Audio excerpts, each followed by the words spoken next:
We go.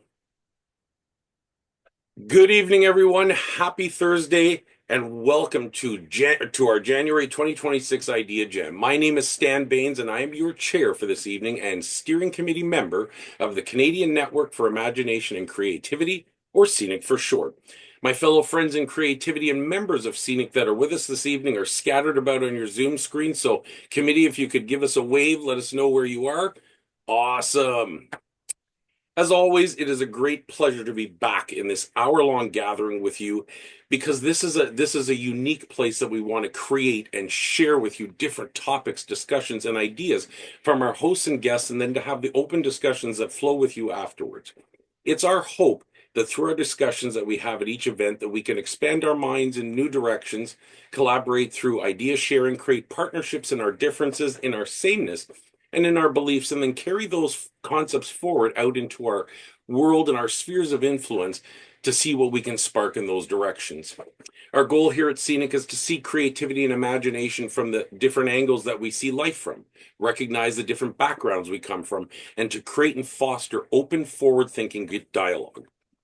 We want to find and foster that inner and outer creativity through the exploration of our imaginations and ideas, and we want to do this together in our learning space right here with you. At this time, I would like to acknowledge that as a resident of Clarence Rockland, Ontario, which sits just outside of the east end of the city of Ottawa in Ontario, Canada, I'm chairing our meeting on traditional unceded territory of the Algonquin and Anishinaabe people. I'm thankful for this opportunity to be able to do so this evening and each time that we meet. Last year, we left behind the old. This year, we look forward to the new. Let us walk together into tomorrow. We want to reflect and participate in your way. Do this however you're most comfortable with. Our Idea Jam is our space to learn, explore, and share. We want to hear your ideas through conversation. This is a place where talking your ideas is what it's all about. Your thoughts, your inklings, your ideas, your everything help keep our space moving forward. So this is your time to shine as well. Our format here is very simple. Once our hosts guide our discussions for the evening, we will open the floor to you for our chats and conversations to begin and see where our journey will lead us during our time together. Nothing is a bad idea. Every discussion point helps move the idea along. Please take this opportunity to explore and share your insights because they may be the spark that lights somebody else's creativity fire.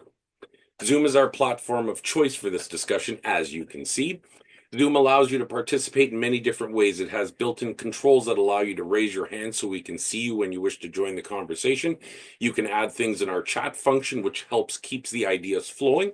And you can share your emotions with those little emotion reactions as well. Share your ideas your way and join in our jam. For tonight's jam, we're going to be led by Jacqueline Lawrence and her special guest who will be talking to us about quilting, the stories they tell. So without any more from me, over to you, Jackie. Oh, oh, you're muted. Let me. Uh, Almost unmuted.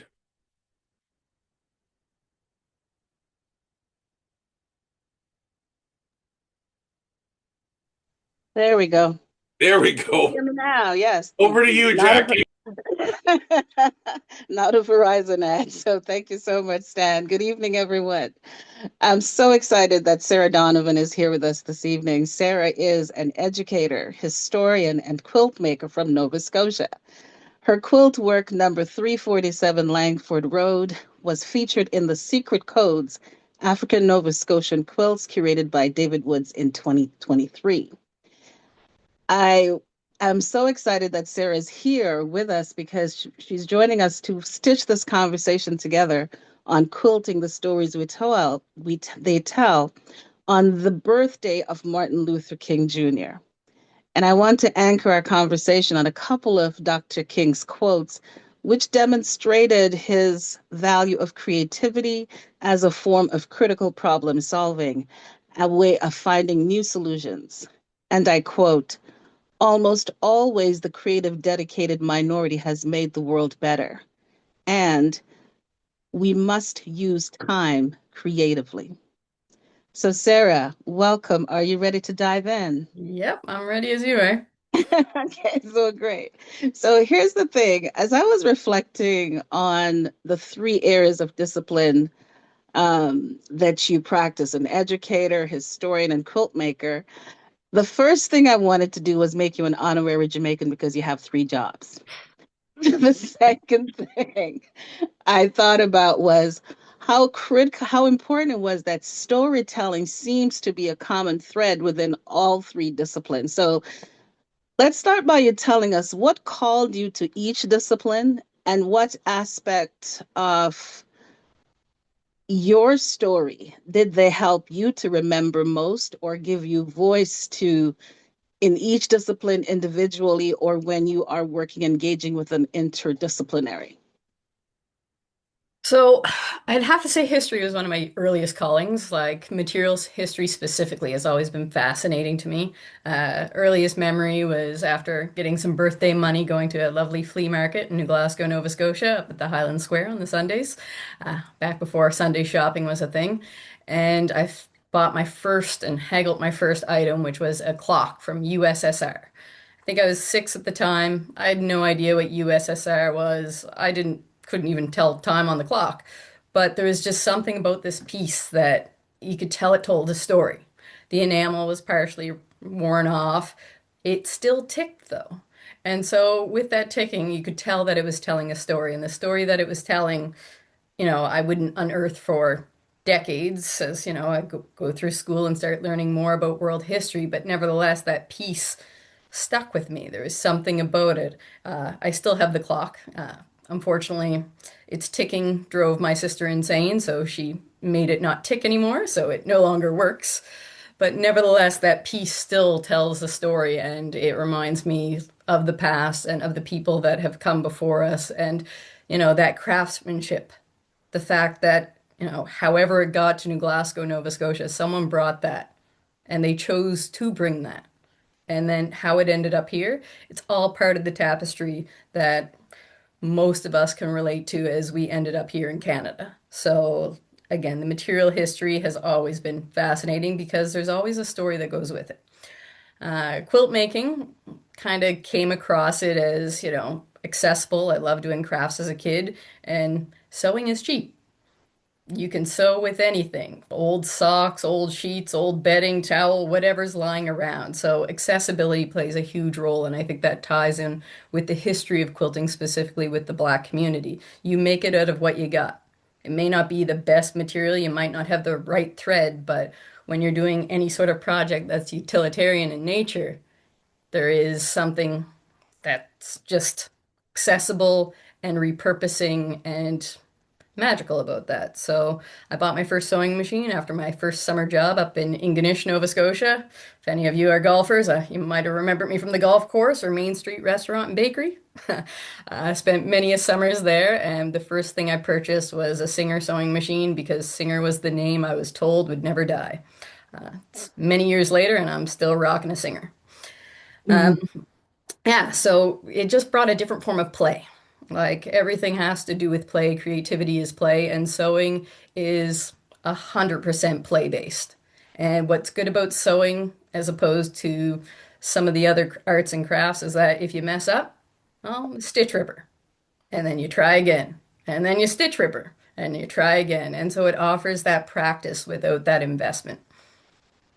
And the Mm. education, that one kind of hit me by surprise. I never dreamed I'd be here, but it just kind of came with the territory. It just, as time progressed, as I went through school and university, like I loved showing people how to do something, mostly and probably because of the conversations that came with it.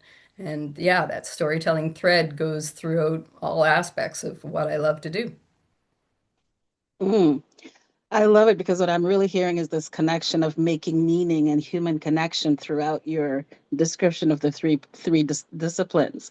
One of the things that really excites me about this space that we're in tonight is that we explore and unpack and make the invisible visible with respect to the relationship between imagination and creativity in all aspects of life and living.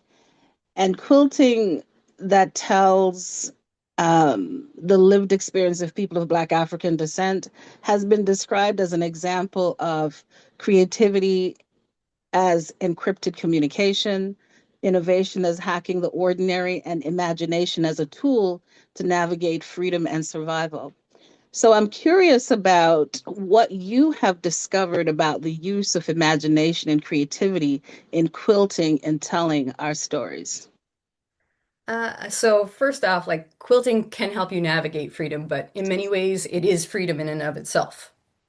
There is a freedom that comes with it that often gets overlooked. And so when I think back to ancestors, for example, the time that takes to quilt is freedom, is a moment of escape, is a moment of distraction from reality. It gives you the sense of control, or depending on, how your day is going, your sewing machine or your needle will remind you that as much as you want control, you won't get it, and you'll have to walk away.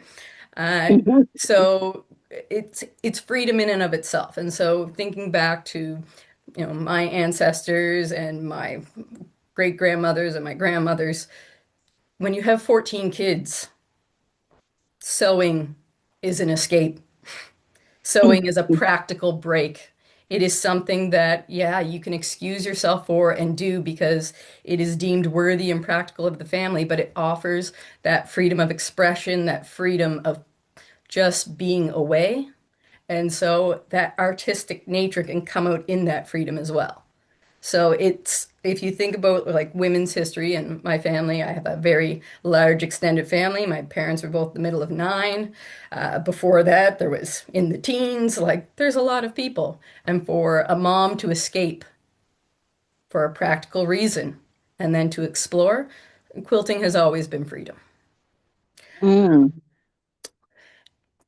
Unlike other art, I would say what quilting gives is something special. As I joked earlier about how some of you, especially in the Ottawa area tonight, and maybe up north, that warmth. Other art can provide a sense of comfort through viewing. Other art provides comfort through listening. But a quilt provides comfort through physical warmth.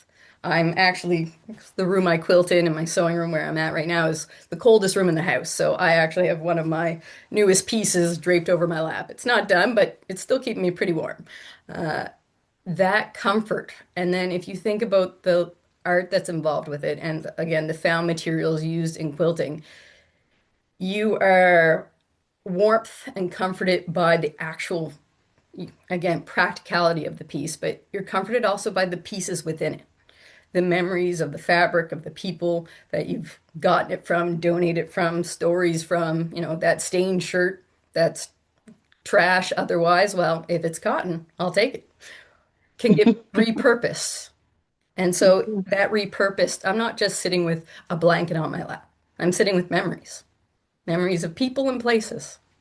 I've lived all over Canada, and yeah, there's pieces here from Fredericton. There's fabric here from Saskatchewan. There's fabric here from New Glasgow and Cape Breton and Halifax. There's fabric here from good old PEI. There's fabric from all of these places.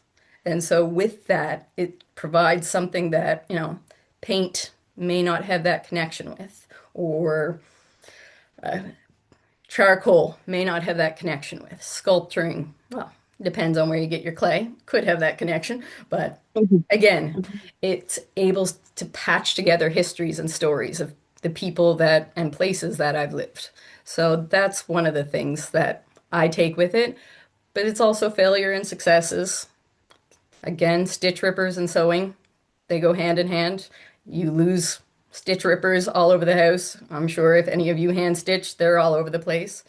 But it fosters problem solving, and quilting demonstrates that problem solving, especially in the history of Nova Scotia, where, my family, when they originally came, weren't given much. And so without anything, heat and staying warm is a necessary. And so you use what you can to create that warmth and comfort. Mm. That's wearable art before we even heard the term wearable art. So thank you for that. And the necessity as invention, as innovation, I love that as well. Now, quilting is in so Quilting is grounded in so many traditions around the world, including West Africa. And oftentimes, when we hear about the quilting projects about the Black African diaspora experience, we hear of the projects in the US. I want to turn now to your quilting that was exhibited in the curated work by David Woods in 2023, the number 347 Langford Road, which was featured in the Secret Codes African Nova Scotia quilts. I wonder if you can tell us a little bit about the inspiration for this piece, the materials, the process you went through in curating that, with developing that piece, and what are some of the codes that are embedded within that? And Stan, if you can pull that image up for us, please, so folks can just see what that image is as Sara speaks to it. So for mine, a big part of the inspiration came just one of my great aunts passed away.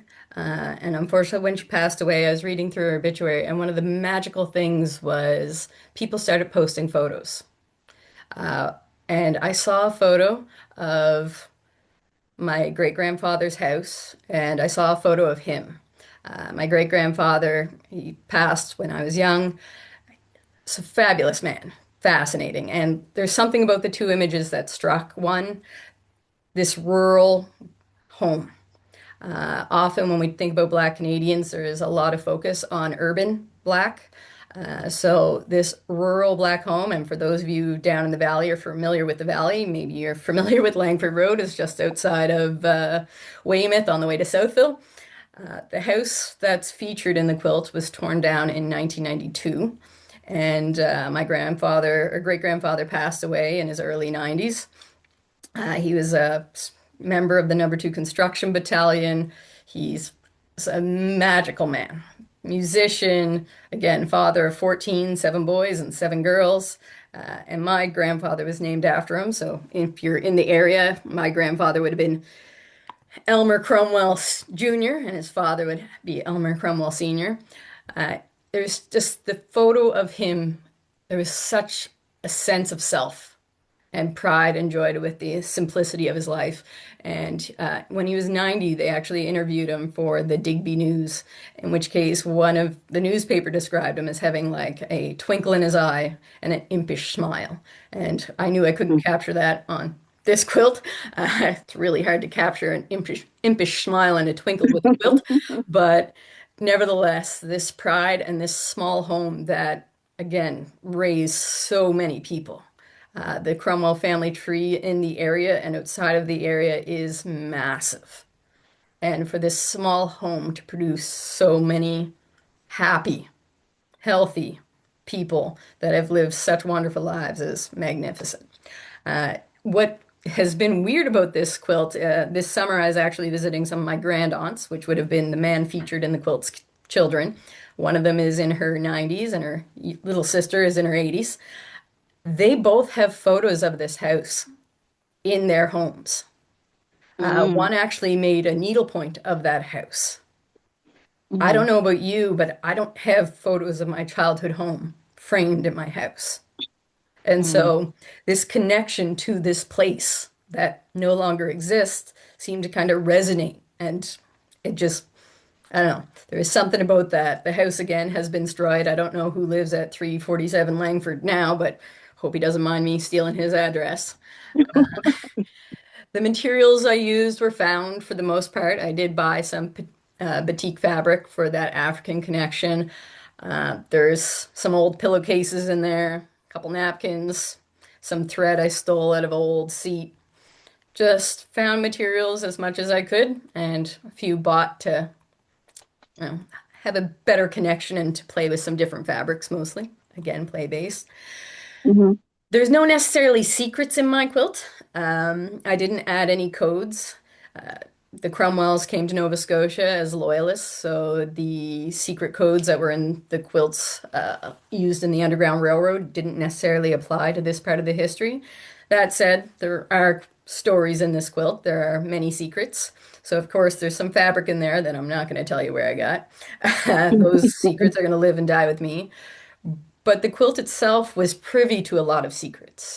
Often, when I was hand quilting, I was living in PEI constructing this piece, and I would call up my aunts and sisters, and we'd spill the proverbial tea of the day as I was stitching away. So there's secrets in those seams. And like Hmm. this, every quilt you see in any museum, the secrets will live and die with their creators, but it's fun to sit around and guess what those secrets might have been. Mm. So tell us, thank you so much for that, because I love the family connection and how that is such a personal thing. And the fact that your aunt or your grand aunt was also had an image of the same picture. Both of I them. think pardon me? Two of them. Both of them, yeah. I think that's so fascinating. Can you say a little bit more about the curated collection that this quilt was a part of? That David Woods, that's another honorary Jamaican because he's a playwright, director, poet, curator. Well, he's now four jobs, so I don't know what he is. Student. But but can you say a little bit about what that experience was in this, or was this the first collection around quilting, the quilts in Nova Scotia, or would have there been other exhibitions as well? So David Woods has been leading the collection of African Nova Scotian quilts since I think he started around the early 2000s. It's been a challenge. There's two challenges that he faces that most individuals struggle with within the community. One is undervaluing their work. So lots of people quilt, but many didn't see their quilts as good enough or worthy or why would I? And then there's fear. And it's the fear that something's going to be taken and not returned. So David started this process many years ago, and then he started collaborating with the Vale Road Quilters, a New Glasgow quilting guild.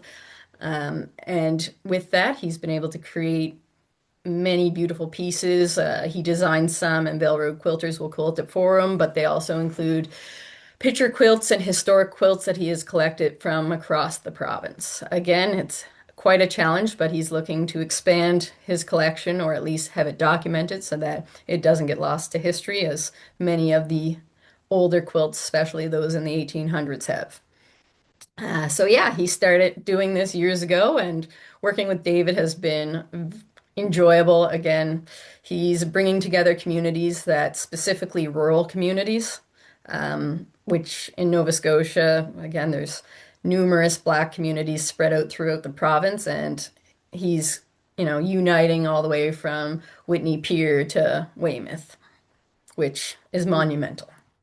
Mm, that is so, I mean, it's so amazing. One of the expressions that I've heard of quilters is they're called fabric griots. And so that collection of stories from the communities is such a beautiful way of capturing the stories of the community.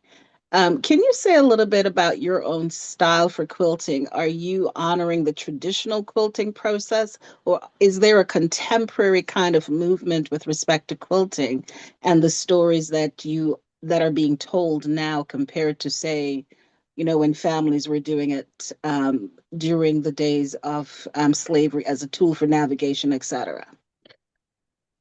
I wouldn't say mine falls into a contemporary category, but at the same time, I wouldn't consider myself a contemporary quilter. I'm more traditionalist in the sense that I play, and I Mm-hmm. believe sewing should be played. A lot of quilts, and I don't know how much you all know about the quilting world, it can be very competitive and very, very specific. If your corners don't match, like you're not a quilter or a good quilter. So doing this, I had to kind of reject that perfection and kind of sit in that creativity doesn't require perfection. That beauty is in the flaws, and especially as we move to a more artificially created, world with AI, and there's so much emphasis on perfection that rebelling against that is where I'm finding some of the beauty, where I'm appreciating because it demonstrates the individuality. It demonstrates, you know, that things don't have to be perfect for you to enjoy making art. And as a teacher, I've noticed that is the biggest constraint our students do. They build a wall because they're not good, but who defines good? It's not, we don't find, they always say beauty's in the eye of the beholder, but we find beauty in the things where that are done well, beauty in the things that take time and passion, right? So for me, I think it's more traditional in my quilting style. I love, again, I don't, I refuse to use frames. I use my knees. I sit on the ground. I stitch hand by hand. I use my singer every now and again. I like a combination of both. I like the modern as well as the hand. Some people are all modern. I do refuse to send mine out for long arm quilting, which is when you send someone else to, you do all the piecework, but then someone does the Mm. final touches by stitching the three layers together, which is what quilting actually is. Lots of people will send it out for professionals to do that because it's faster, simpler, and looks beautiful. But, you know, we have to accept our flaws, right? And celebrate our flaws as humans as we go through life. So why not start here? Perfection and the imperfection, or the imperfection and the perfection. I love it. Just a reminder, folks, that we want to capture your, if you want to capture some of your thoughts in the chat or get ready for some questions, we'll come back to you shortly for your questions for Sarah. Um, but Sarah, I wanted just to ask you a little bit more in terms of you're in the process of creating a couple of more quilts for upcoming exhibitions. What can you share? One of them is around your lap right now, you said. Yeah, one is on What my can you lap right share now. about those quilts and where and when folks can see those? So I have three that I flip-flop between because I have a horrible attention span. One is mostly because I get a frustrating point, and then when you get frustrated with something, you walk away and you come back when you're cooled off. So I have one of Falkland Street in Halifax. If for my Nova Scotia people, Falkland is right off Gottingen. On the corner of Falkland and Gottingen, there used to be the Black Zion Church that burnt down. There's now a commemorative plaque there. My aunt and uncle have lived on Falkland since I was a child, and I've have so many wonderful memories of running up and down that street. And for me, growing up outside of New Glasgow in the woods, that was my exposure to urban life, and it was absolutely wonderful. Doing some research on just Black Nova Scotia history and my own family's history, I discovered that one of my ancestors lived on the same street almost 100 years ago where my aunt and uncle still reside today. They've lived in four different houses on that street for the last, I guess, 30 years now. And so it's another building quilt. Still need to piece some parts of it together. I have one from New Glasgow, which is the one that's closest to being done. There is a well-known figure from New Glasgow named Jim Jackson, who also gets the title of Jumping Jim Jackson. His brother was a well-known boxer, but Jim himself was just an average, hardworking man from New Glasgow who had the best spirits, was famous around town for jumping up and clicking his heel, and just everyone knew him as being the most pleasant man that they could remember. So today is also Black Excellence Day, and my quilt to Jim is kind of moving away from that concept of Black excellence because I fear that it just washes away the average Black experience. Jim wasn't a rich man. He wasn't known for all of his, achievements or accolades, but he is remembered so fondly that he deserves to be remembered for more than just being a first of something or being the best at something. He wasn't the best boxer. That was his brother. But he sparred with his boxer, or sparred with his brother, so he had to be pretty good. And so celebrating just him and his athleticism and his kind-heartedness. And then the last one is a #2 construction battalion quilt. It's a tribute to my great-grandfather who was featured in the Langford Road one. Uh, he's just, again, there's something about him that has resonated with me. I don't know whether it's interests based on family stories, like we had the same games. His best advice for living a long life was to stay in at night. My favorite thing. And yeah, Mhm. so I'm not sure when you'll see all of them.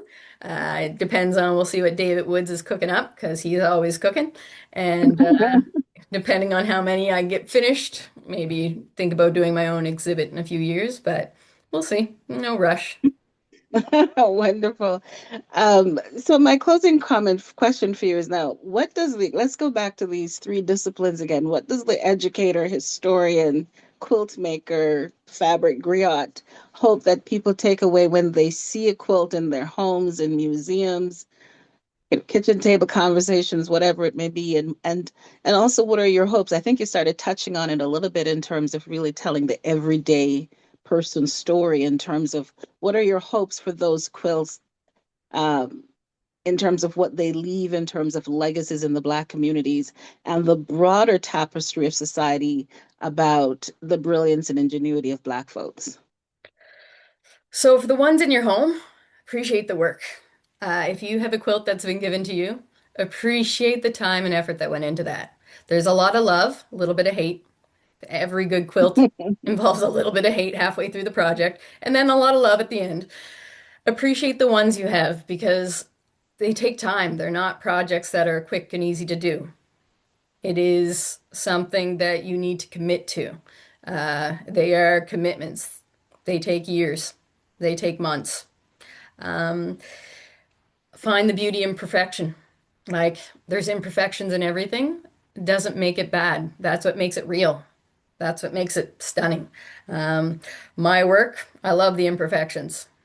First, I beat myself up over them, and then I remembered that this is what makes life beautiful. It's the differences. It's the fact that it cannot be replicated. It's the fact that it is unique. That said, my colleagues' works, those are perfect. Don't look for imperfections in those, you won't find them. They are absolutely stunning. The resilience, there's beauty in resilience, and quilting is resilience. It is making something from nothing for practical and beauty reasons.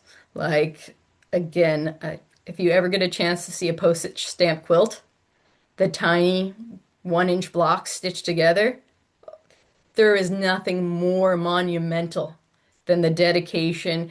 And even with nothing, they are still building it in a way that is beautiful. They make beauty. Um, the legacy would be the stories are worth telling. Beauty can be created from nothing. And, Black history matters. These quilts matter. They tell a story.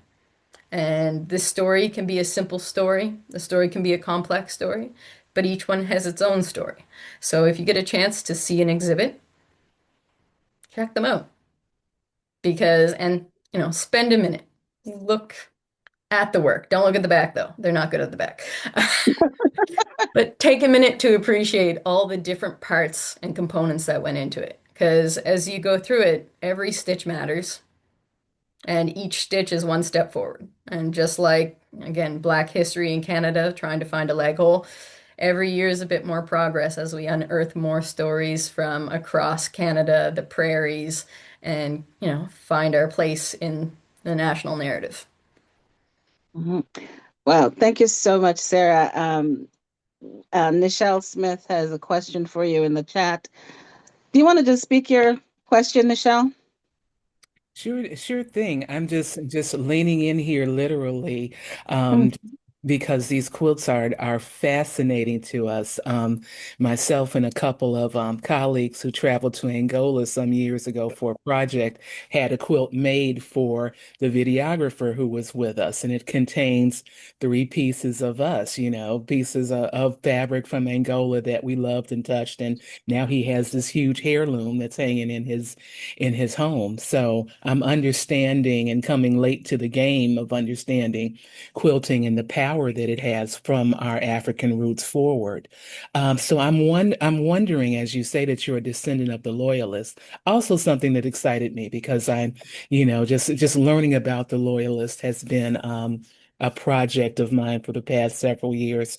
I'm wondering what your intersection has been with African American quilters. There's Faith Ringgold, and then there's the G's Bend quilters and other folks like that. I was honored to meet Edgenetta Lewis like 20 something years ago. And I'm wondering how that that uniquely American experience of being Black intersects with your work as a Canadian person who descends from enslaved Black people. So for me, it So this is, I don't know how much you know about African Nova Scotian history, but there is a anthropological study done on the community back in the 1960s by Henry Francis, and the work is all about Black Canadians, the forgotten, or what is it? The forgotten Nova Scotians or something like that. And the whole idea is that African Nova Scotian and Black Nova Scotian culture kind of has evolved into its own identity. It is very unique from the Caribbean. It is very unique from the American groups. So I haven't intersected with many American quilters. Uh, as an educator, I've always tried to focus with Canadian history. I felt when I was going through high school that we just kept getting pressured that, well, this is Black History Month. Let's study Americans. It's all about Americans. So all of my focus has primarily been on Canadian. Let's see what we are doing. So I have very little influence. If there is overlap, it would be accidental at this point because when I first started going through the process and developing quilting, I just quilted with what I saw, what stood out to me, and it's only been within the last couple of years that I've actually started appreciating quilters from outside of the Canadian context. So Bisha Butler is one that has stood out to me for her fabulous colors and everything like that. But when I think about like my family, and I had a lovely conversation with one of my grand aunts this summer about her quilts, and you know, the bold colors were something that didn't exist in a lot of our Nova Scotian historical quilts because bold colors, well, you didn't wear that enough. So that wasn't patched and reused enough. So like the faded, muted colors always connect it more. The lack of contrast because, working with what's available. And so those are the ones that kind of have resonated more with me. If that makes any sense. Yeah. Yeah, it does. It does. Thank you. That's very interesting to know. Great, thank you. Jillian has posted a beautiful story in the chat about her dad when he passed in 2023, December 2023. Her brother had a quilt made of their dad's favorite shirt, and this is one of the most mean. This is a shirt that he wore on special occasions, convocations, and the one he wore on Sunday afternoons and going out for dinner kind of shirt. And this is one of the most meaningful gifts that she has ever received. Jillian, did you want to add anything more beyond on in that comment? Hi there. I've just been really enjoying it. Yeah, no, it was a collection of his favorite shirts. He was a thrifty person. He didn't like to live heavily on the planet. So he had this sort of rotation of like 12 shirts from honestly, I think his entire life. And then and they were always the same Marks and Spencer shirts. And so I just feel like it's a living story. It's living memory. Yeah, it's making me feel pretty emotional. So thank you for sharing your beautiful craft and the imperfections you embrace in the work. I don't know if there's any imperfections in in the quilt. It's perfect to me. Thank So you. yeah. I assure you it's not, but thank you. My father passed away recently as well. Um, one of the things I did was I took one of his shirts, again, middle of nine, lots of kids. So we made little quilt squares. Well, I made quilt squares and sewed them onto hats as a practical way of keeping warmth. Because, again, he always wore a hat.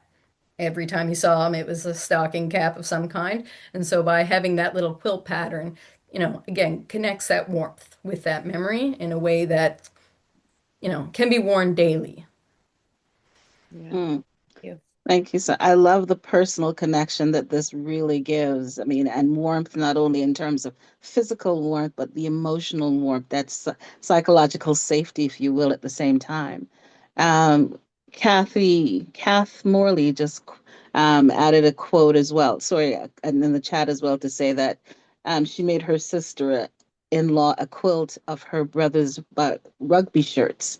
And so Kath, did you want to say anything more about that in terms of the meaning or how that was received, the Um, significance of that?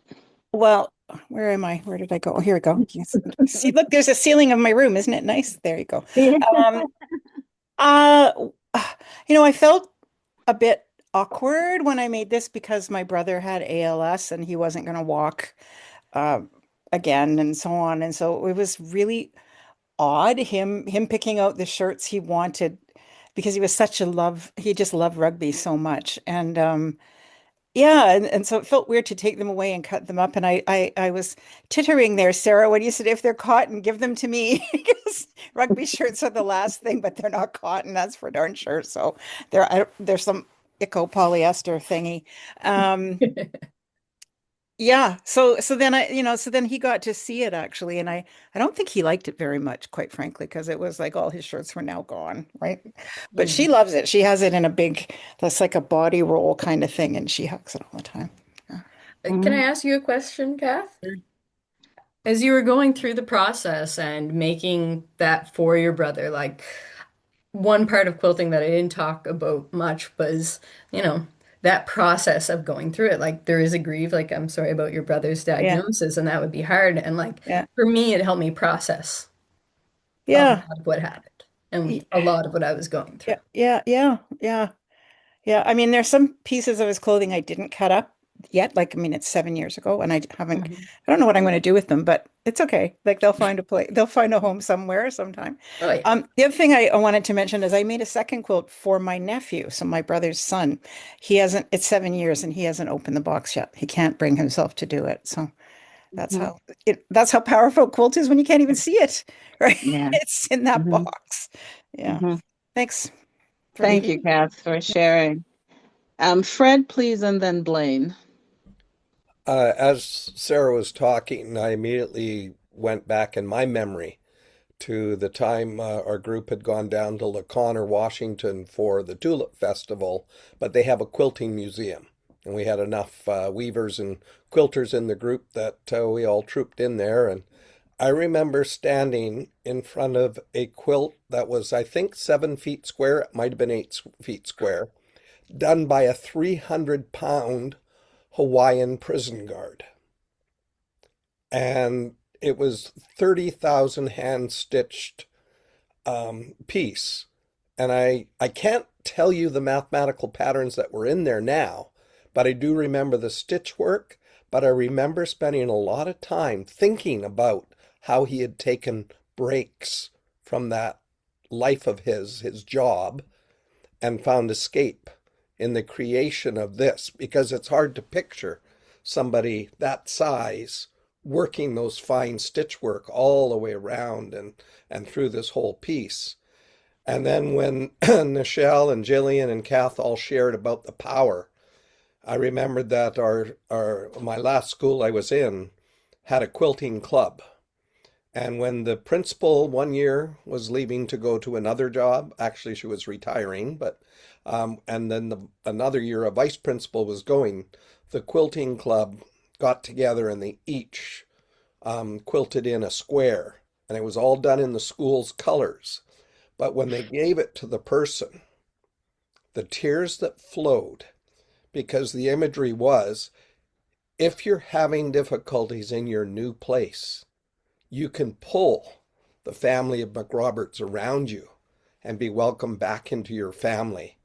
And I thought, what a powerful imagery, that the quilt, that you could see all the energy and the love and the time that was put into each of the little details, but the fact that the whole holistic part of it was something that could comfort them and not just warm them. And Mm. then I won't even mention quillos, which I fell in love with the thought of what they are. But over to you, Blaine. What are quillos? Sorry. Fred, what are Uh, quillos? well, maybe it's the Scottish nature of myself, but a quillo is a quilt that folds Hmm. up and becomes a pillow. So you Okay. just need a pillow to lean on. Hmm. But if you get cold, like many of you are right now, you can unfold it and it opens up into the quilt. That allows you to Ah, stay warm. I Great love concept. a quilt and a quillo. I love it. Love it. Thank you. Blaine, please. You're please unmute, Blaine. You're still. There we go. That would be helpful, wouldn't it? Uh, I wanted to comment on the whole idea of quilting because my eldest daughter and Mary, you know who I'm speaking of, is a graduate of fine arts, and for her major project, her graduating project, she elected to do um, an exhibit in quilts. Wow. And one of the things that she had to do, one of the requirements that she had to come up with, she had to design 8 quilts, 4 of which were replicative of well-known artists and their craft, and then 4 that were original. Just to give a little bit of a backstory to that, one of the things that she had, the whole idea of doing quilts was very much contested within the fine arts department. One of her professors claiming that he would not supervise her work because quilting was craft and not art. And so she kept pursuing the idea until she found a prof that said, quilting is very much art and the expression of art and the design of art. And anyway, make a long story short, she was very successful in an exhibition, but she was carrying on a tradition that in our family goes back generations. Her mother was a quilter, her grandmothers were quilters, her great grandmothers were quilters, and they often quilted in community.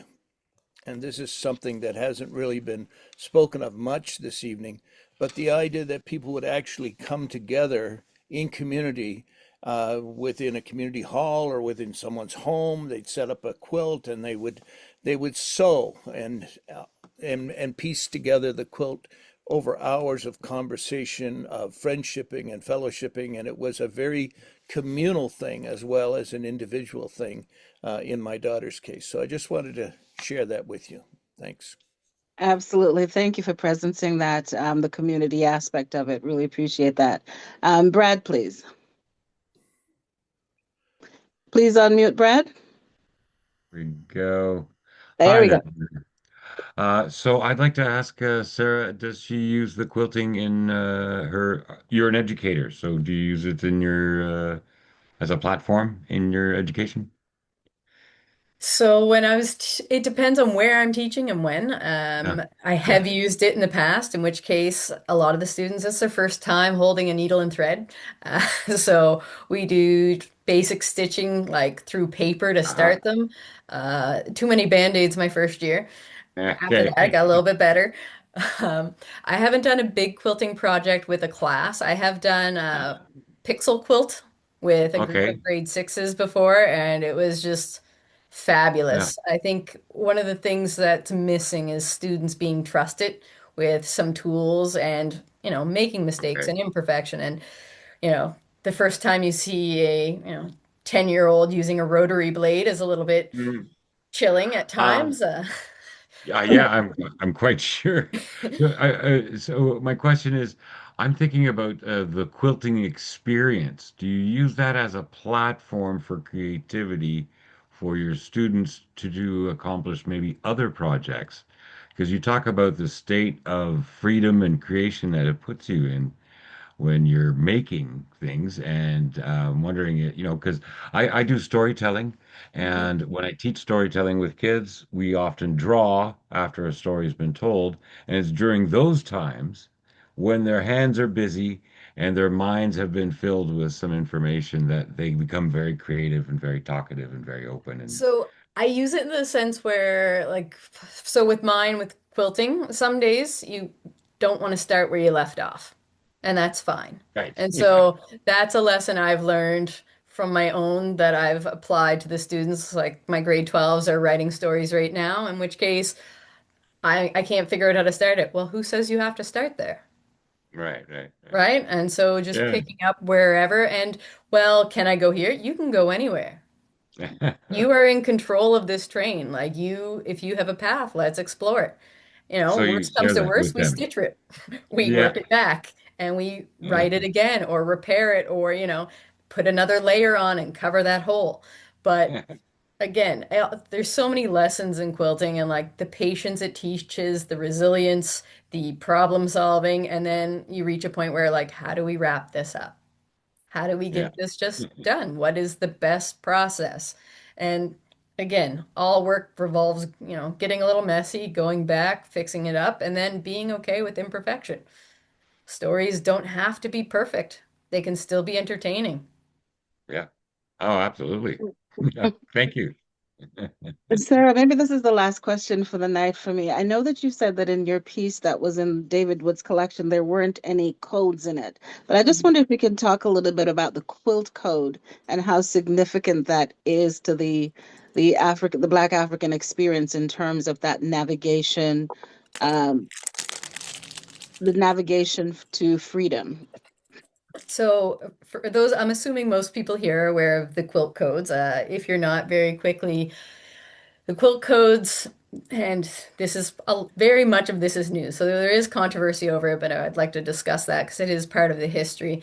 So the quilt codes are the idea that quilts hanging would be symbols for enslaved folks who are seeking freedom to find the path to slavery. So some of the patterns. There is the drunkard's path, which is a specific quilt pattern, which if you saw this quilt hanging on a line or hanging over a fence drying or airing out, would mean like you need to zigzag your pattern or, there's dogs around, so walk like a drunkard. Move around to spread your smell. The flying geese. The idea behind the flying geese, where in the springtime, if you're seeking north and it's overcast and you can't see Polaris, well, listen for the geese and go the way that they are going. So all of these different signs associated with the quilt. Now, the controversy around this is that prior to 1999, there was very little known about the secret codes. And so some historians discredit this as being a legitimate communication style because there is not necessarily the primary source documents that Western historians rely on to prove this theory. The problem with this is that if any secret is truly a secret, it's not going to be written down. It's not going to be recorded. And oftentimes we only find out about secrets after a community feels safe. And with the Black community specifically in America, that safe has never really come about. There is not that sense of safety where those codes or that secret should be unveiled. Learning from Henry Box Brown, an enslaved man who shipped himself north, one of his biggest criticisms was he bragged about it so much that no one else could use it afterwards. And so by keeping a secret secret, it allows it to be used in the future. And secrets are only revealed when people feel safe. And then the other part of that obviously being, not sharing things simply because we undervalue them. Quilting wasn't valued for many people. Oh yeah, it's raggedy, it's old, and it breaks my heart. If you go into Value Village, you find beautiful quilts. People just donate. And so if you see a donated quilt, you see a disconnect, a loss, a ball dropped, a story that wasn't told, a story that wasn't appreciated. And so whether or not the quilts were actually symbolic or not, as messages or pathways to freedom, has been contested, but it comes down to, belief versus fact. And with our community, there's so much that is orally transmitted. And there is that sense of let's keep this quiet until needed, or let's not share this big mystery until later on. And I don't know what your families are like, but our family will sit on secrets and be like, well, didn't you know this? Like it was common knowledge. And, and when that happens, it's like, you just kept this quiet. You didn't talk about it. My great grandfather being in the number 2 construction battalion didn't really talk about it much. Didn't talk about Canada's best kept secret. Why? Because it didn't really matter much. What'd you do? I just went there. Why'd you go? Seemed like fun. That's what the boys were doing. So we have a tendency to undersell some of parts of our history, in which case the secretness of the codes will be debated between, historians and community for generations, I'm sure. But there's too many patterns, I think, that exist for it not to have some sort of meaning. Again, as the historian, I have to keep an even keel. As an educator, I love the creativity. And as a quilter, well, of course, I want to believe that there is something. So I think the truth lies in the middle somewhere. Wonderful. Thank you so much, Miss Sarah, for just being here this evening for this amazing conversation around the stories that the quills tell us. And so back to you, Stan. My goodness, like this, what a fascinating way to come back in to 2026. Thank you, Sarah, and thank you, Jacqueline, for that. Wow. This was an amazing evening. Thank you for that. And thank you all too for being here with us. Like, this is why we enjoy our time so much together, because in one very short hour, we can dive so deep into something that wow, right? Like, wow, right? So, we want you to know that CNIC is socially connected. We really are. So, check out our website at www.canadiannetworkforimaginationandcreativity.com. Find us online for more information and links to register for our idea jams. Thank you for giving us your emails and that stuff. For bios, you can view our past idea jam sessions, the chats, and other helpful information about us and what's coming up. You can find us on YouTube too. Look for us under Canadian Network for Imagination and Creativity to see our past idea jams, and we're getting more and more loaded up online to thank you, Olivia. So make sure to check that out. As we close for the evening, thank you again for joining us this past hour, and what an amazing hour it was. Thank you for making that time with us on Thursday evening, and thank you for sharing with us.